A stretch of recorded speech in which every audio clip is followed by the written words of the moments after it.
Hi students, in this video I'm going to run through the solutions to set 52 analysing series circuits. So looking at the first question, question 5 there, what is the ratio of the current flowing through the three conductors? So we know in a series circuit that the current flowing through all parts of the circuit will be the same, which means that the current will be the same for each of those three resistors or conductors as they're called here. So A, current flowing through each resistor,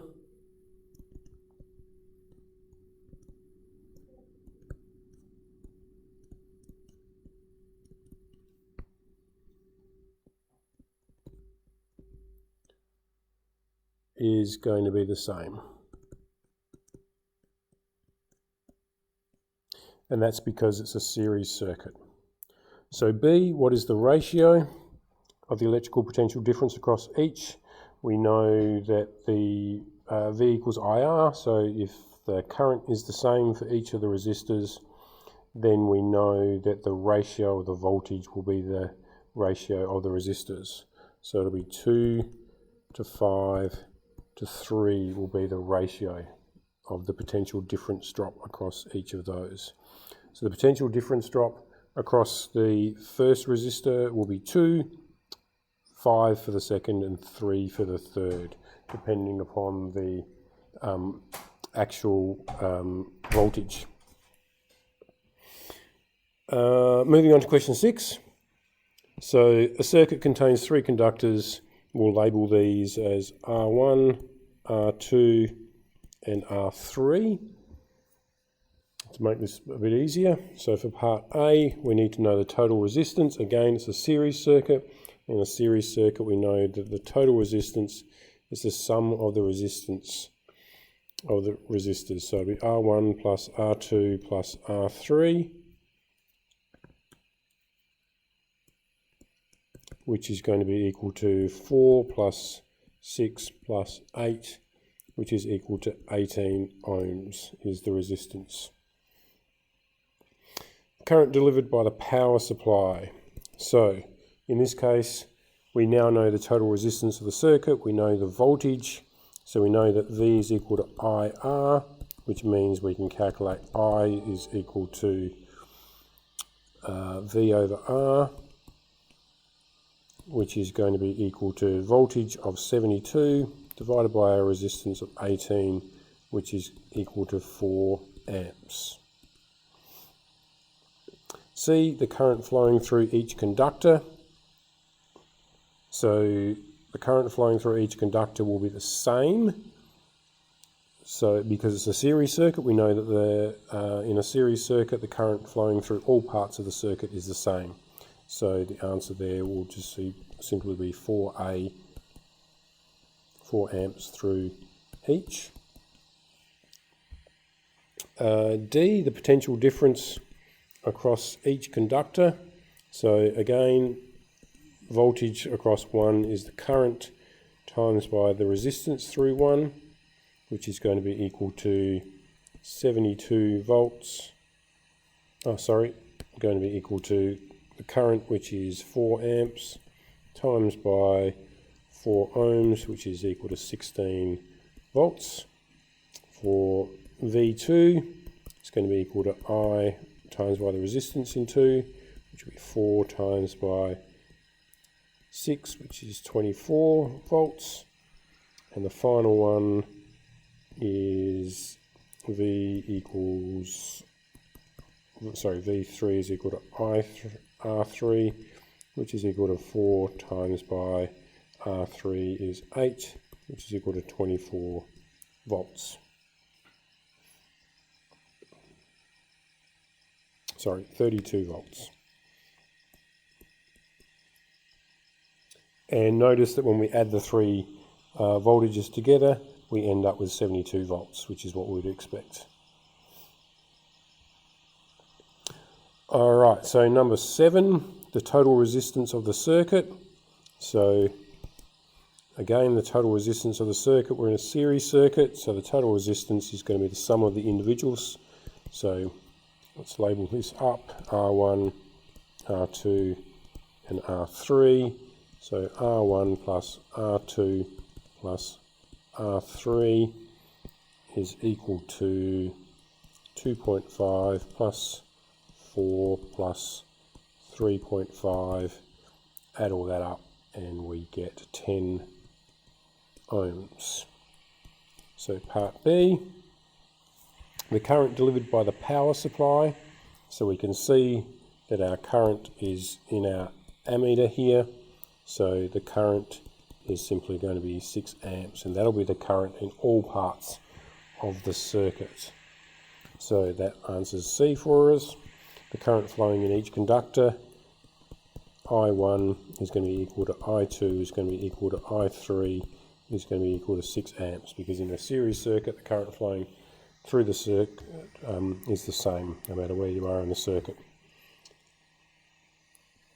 The potential difference of the power source is going to be the total voltage. So V is equal to IR, where R is the total voltage, which is 6 amps, times by 10 ohms, gives us a total voltage of 60 volts.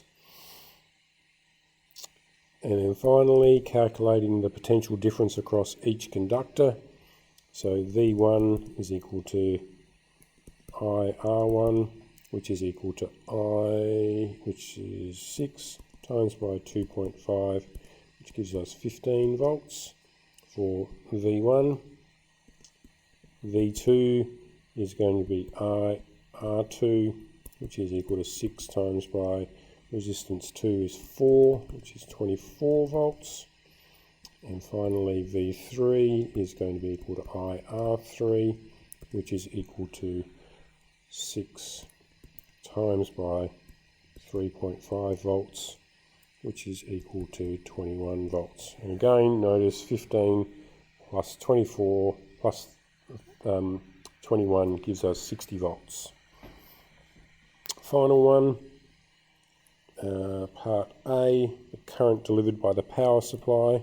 We can see that that's going to be 48 volts, which is our total voltage. B, the current flowing through each conductor. So we can see that the current flowing in the circuit is 4 amps, so that'll be the current flowing in all parts of the circuit. So let's label these R1, R2 and R3.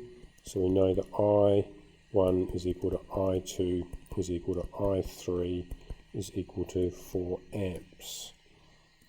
C, total resistance of the circuit. So we know the current, we know the voltage. So V equals IR. Therefore R is equal to V divided by I, which is equal to 48 divided by 4, which is equal to 12 ohms. D, the value of R. So what's the value of, in our case, we've labelled R2. So we know that RT is equal to R1 plus R2 plus R3. So therefore R2 is RT minus R1 minus R3, which is equal to total R is 12 ohms minus R1 is 3 ohms minus R3 is 5 ohms. That gives us 8 minus, taken away from 12 gives us an answer of 4 ohms for R2. Potential difference of the power source.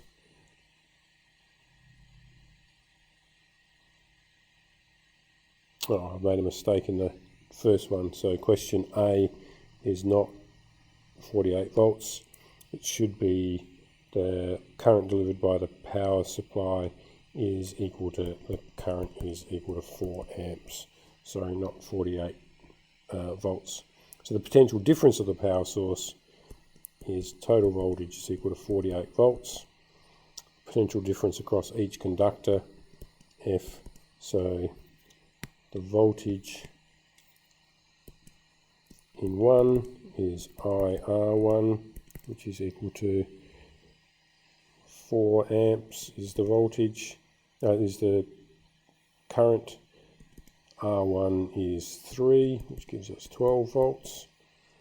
V2 is equal to IR2, which is equal to 4 times by, we worked out that R2 was 4.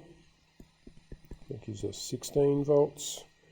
V3 is equal to IR3, which is equal to 4 times by 5, which is equal to 20 volts.